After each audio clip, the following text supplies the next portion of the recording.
Hello and welcome back to the Villa Filler podcast. I'm here as always with my good friend Dan Wiseman. Dan, I mean, what a couple of days it's been, mate, to be a Villa fan. It really has. It's been a whirlwind almost. Philippe Coutinho is obviously done. You guys will have seen the announcement. Something we didn't cover in that though, Dan, and something you just mentioned, you reminded me of before we came on air, 70% wage reduction. Mental, right? It's pretty good, mate. It's pretty good. Yeah, mate. It's you're right. We were just talking about the award night and everything like that, and that all felt very wholesome. And fortunately, the best podcast in the Villa sphere. We weren't in attendance, mate, and we were just saying how we got get ourselves down to the Holte Suite next year, dressed to the nines, dressed to impress, and coax some of those Villa boys in our direction for some future podcasts, don't we? For sure, mate. For sure. Film some content. That'd be really fun. But yeah, mate, that's the dream, isn't it? It's so hard to get people on. It's so, and it's all we want to do. Trust me, I've tried again, mate. I've been sending loads of emails out, but you hear nothing. So if anybody has any connections, hook the Villa Filler boys up. Even if we can get like 10 minutes on Zoom with somebody, anybody. I take anybody. I take the kit man. Catch us next year, 6 Heinekens down, recording with Leon Bailey in the toilets of the Holte Suite. So Leon, that'd be brilliant. Welcome back to the Villa Filler podcast. Yeah, toilets flushing in the background. Can't wait. Make sure we don't get him in the background, like cutting a cigar or something like that. I'm sure they're probably haters for that. But guys, before we do get into this, Aston Villa vs Crystal Palace match preview. You guys know the score. We've got a message from today's video sponsor. This video is sponsored by the wonderful guys over at OneFootball. It is the place to get all of the most up-to-date football news, scores, articles, live updates. You couldn't ask for more. Dan, we use this app every single day of our lives, and they've been kind enough to sponsor us here at the Villa Filler again. Yeah, it powers the podcast, mate. It's my go-to place for live scores, stats, and news from 200 leagues, 12 different languages. It's got the lot, mate. So, guys, if you check out OneFootball using the link in the top of the description, it'll help us out, it'll help you guys out, and it'll help you just enjoy the game that little bit more. Be like Dan and I, download OneFootball. So guys, if you haven't checked out OneFootball, make sure you do so using the top link in the description. It helps Dan and I out more than you could ever imagine. Now, Dan, whilst the thought of Leon Bailey smoking a cigar in the toilet at the whole end is still on my mind, sadly, Leon, it doesn't look like we're going to see him. No. Injury news, though, Jacob's trained. We've seen a lot of photos, and he's been involved in the videos and stuff like that. Because every now and again they like to just drop us a little bit of training footage, which is always nice to see. Stevie said that JJ is in a really good place, and I think we'll start with JJ, mate, because I get huge fans of Jacob Ramsey. What a player, phenomenal talent. There's a case to be made, though, Dan, that Aston Villa are somewhat of a better side without Jacob Ramsey. Please don't slaughter me, guys.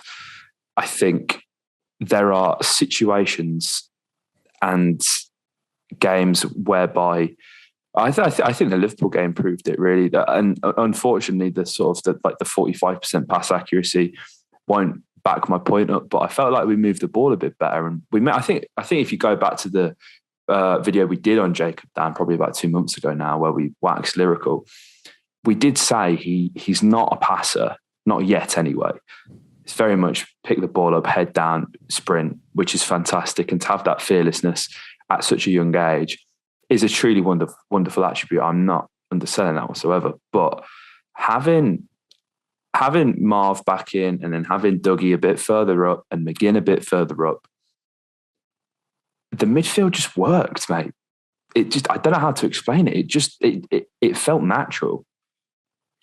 Yeah, mate. We gotta hold on to things like that, because the midfield has been clunky and dysfunctional and a little bit mismatched, and it hasn't really felt too natural for a very long time.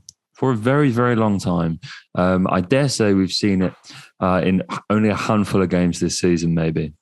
So when you get something like that feels like it can work, we have to explore it. We really do. I mean, I know we're getting to the back end of the season and everything like that, but there's still a lot to play for. And Palace are a team who I really like. I really like what they're doing there. They've got a very likable team. They've got so many good players. They've got players which, you enjoy watching as a neutral. You look at the like of Elise and Gallagher and Eze and those kind of boys. I'm absolutely loving that Patrick Vieira stuck 2 fingers up to the bookies at the start of the season, who had him odds on to be gone by week 2. And he's done an absolutely golden job, got them to the FA Cup semi-final. Big fans of what they're doing over at Palace. And so they're a team who are on a real high this season. They're competing at a very good level.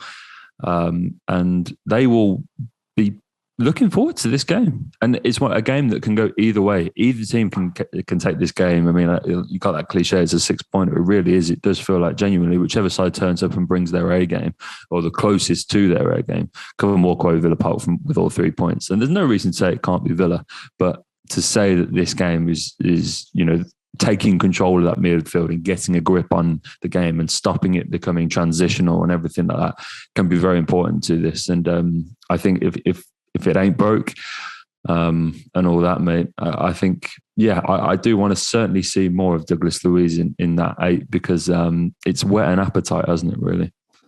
It has, mate, for sure. And when you look at, first of all, on Vieira, fantastic job he's done. As you said, mate, he was one of the first,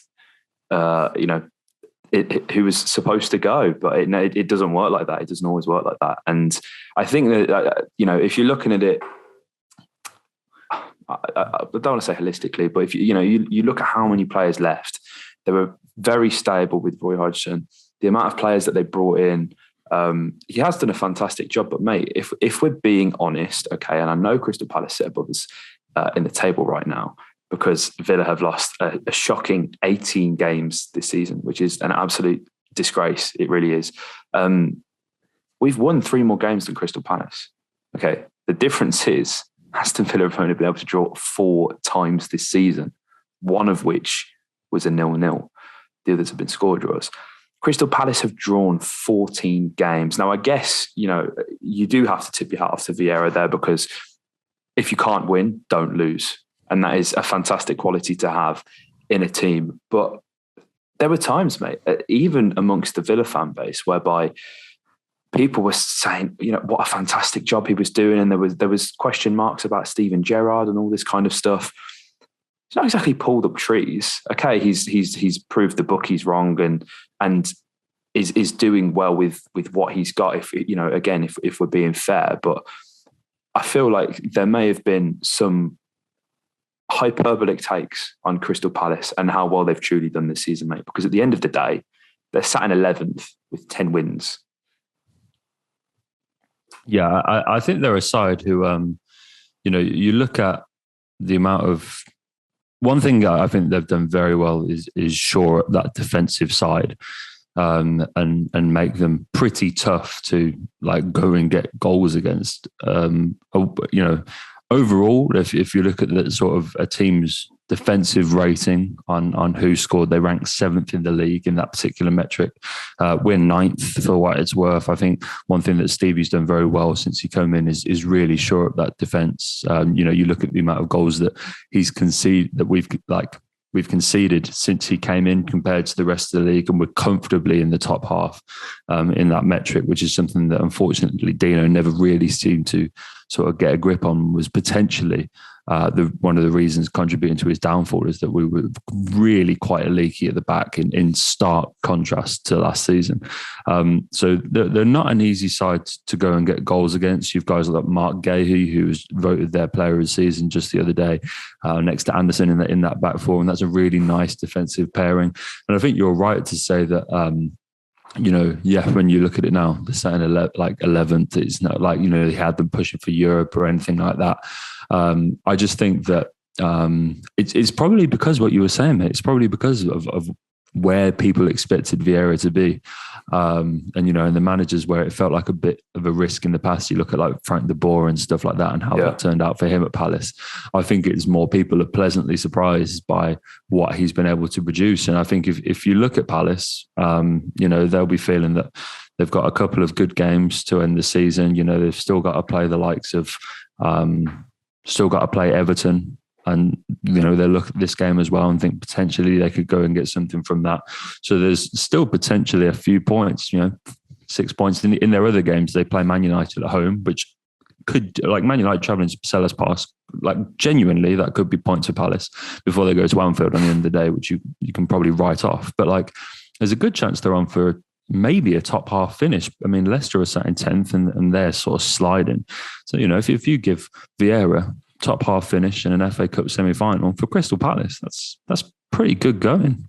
Yeah, no, you're not wrong, mate. You're not wrong. And I think the way that we will look at this game is, well, okay, we've already beaten them once before, mate, 2-1 early on in the Steven Gerrard era. That was a great away day, by the way. A sublime goal by John McGinn. And again, Jacob Ramsey, fantastic in that game. He really impressed me with how he dealt with Conor Gallagher, because I think Gallagher, he's had a quiet few months, I want to say. He's a fantastic talent. I'm a huge fan. Even when he was at the Baggies, I thought, wow, there is a player there. Obviously, it was a loan spell. Has kind of tailed off a little bit, but as I say, man, how JJ dealt with him at Selhurst Park, it was phenomenal. It was a masterclass in essence. He essentially he followed him around. He didn't let him have a yard of space, hunted him down, made so many interceptions, blocks, tackles, really showing him, this is a guy who we're talking about.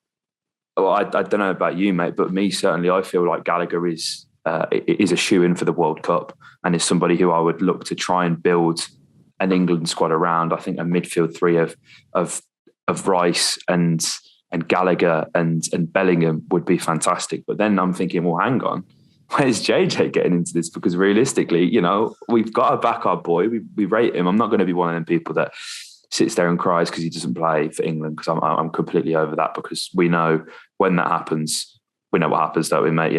They get tired for the big moves. For some reason, the intro just started playing in my headphones, which is really off-putting. I don't know if you could hear that, guys. I hope not. I can't. Thank God. Right. Okay. We'll see in the edit. But he's a fantastic talent.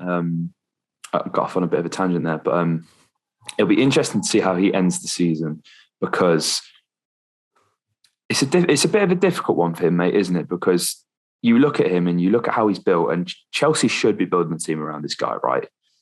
But with Thomas Tuchel and with playing two centre mids and playing three at the back, it doesn't look like he's destined to thrive in this Chelsea setup as it currently exists. What's next for Conor Gallagher? Because Crystal Palace cannot afford him. Yeah, mate, that's tough. That really is tough. There's a few players. I mean, look, Chelsea are in a world of pain right now. They still don't know what's going on with that transfer saga. They genuinely have 7, 8 first team players whose futures are up in the air, and that's talking right through the team. You've got Christensen, who's off, Azpilicueta, who's off, Rudiger, who's off. You've got the likes of Lukaku, who seemingly wants out. What's happening with guys like Timo Werner? There's all sorts of problems all over the pitch.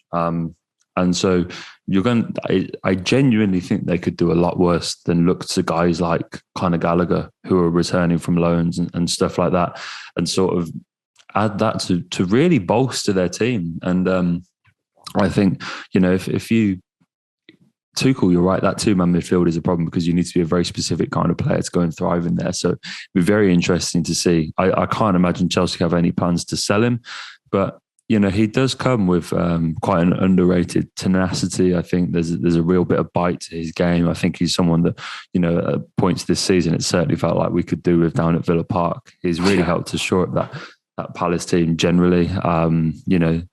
This team don't lose many goals, don't lose many games. Sorry, and I think that midfield is down to a lot of it. I think if you look at the amount of games that teams have lost this season, Palace have only lost 11. And that's if you got the top 3 of Liverpool, Man City and Chelsea, Palace and Brighton are tied for 4 in there. So this shows just how hard this team to beat. And I genuinely think, mate, it's down to that midfield. I mean, look, going forward, they're not incredible. We've scored 2 more goals this season than Palace, and it's hardly felt like we're a free-flowing attacking force this season. So we've got more of a goal threat than them, the stats will tell you. But it's when you go to the amount of goals that they've conceded and how difficult that they are to beat. That's the difference between the two teams. And I think we're starting to pick up in that metric. We're starting to become a harder team to beat. We really took Liverpool to the wire the other day. And unfortunately, like with a team like Liverpool, I mean, you can play well for 89 and a half minutes. But if you switch off for like 30 seconds, you'll lose the game. That's just how relentless Liverpool are. And that's unfortunate. That's what's most infuriating about them, is because they sniff out two chances and they'll score. And all it takes is two lapses in concentration and you've lost it. And I think it was still a very good performance. But yeah, Palace are a difficult team to beat, mate. And we're going to really need to bring our A game into that one. I saw that Ollie hasn't trained all week, but he's still in contention for the weekend. So there's a few little injury questions and everything like that. But we'll see how it all unfolds. But yeah, I mean, Coutinho, does he drop to the bench? Buendia comes in. There'll certainly be a few changes on our part, won't there? Yeah, for sure, mate. And, to look at Palace, they're scoring on average 1.3 per game and conceding 1.2. So, they're pretty bang on for a 1-1, 99% of the time. And interestingly as well, mate, is that they've conceded 42 goals, with an expected goals against tally of 38.3. So while on the large part they have been relatively solid, I'd probably put that discrepancy down to the fact that it is a young pair and it's centre half, and getting used to that. And Mark Gahey actually came off injured in the last game in their 1-0 win against Watford. So it'll be interesting to see who slides in there. Because again, he's another premier talent, mate. You can imagine he can't be too far away from an England call-up. But last time round, obviously we got the win at Selhurst, but then at Villa Park, mate, Boxing Day, winning this game with 10 men is something that we wouldn't have done with a crowd. So it was nice. Personally, it was nice to actually see that one from the view of the press box. That was a fantastic game. Stop. All right. We got it enough last year, mate. You really did. I'm living off it, mate. I'm living off it. But I mean, you look at how different Palace are from then to now, and how different Villa are as well, mate. El Ghazi scored a screamer in this game. Court slid in because I think there was a few injuries. Bertie Traore scored within the opening 5 minutes. One of them vintage sort of cutbacks, edge of the box from a corner, and he scored quite a few of them, really, didn't he, last season? Actually, hopefully there's a few more of them to come if we ever see Bertie Traore again. It's interesting, mate. And, you referenced the hard work. Jeffrey Schlupp is like a man reinvented, isn't he? This guy, his career seems to be completely over in a Crystal Palace shirt. And, a midfield that generally consists of Gallagher, not Chiarte. I'm getting my players confused. Is it Chiarte? Yeah. Yeah. Well, he starts in I think he was at West Ham, wasn't he? Yeah. But yeah, it's a hard-working midfield. It's industrious. If Villa get points from this game, mate, it's gonna be hard-earned, really, isn't it? I think. Yeah, 100%, mate. There's a lot of, you got Jordan Ayew, Christian Benteke, too fed up with the narratives that surround this game. Those are two bullets we desperately. It always feels like Benteke is due one against us, doesn't it? Every time he plays, I'm like, I can just. It feels like it's going to come. He got himself sent off in the last game, didn't he? He did. Was it the last game? But it was after the game.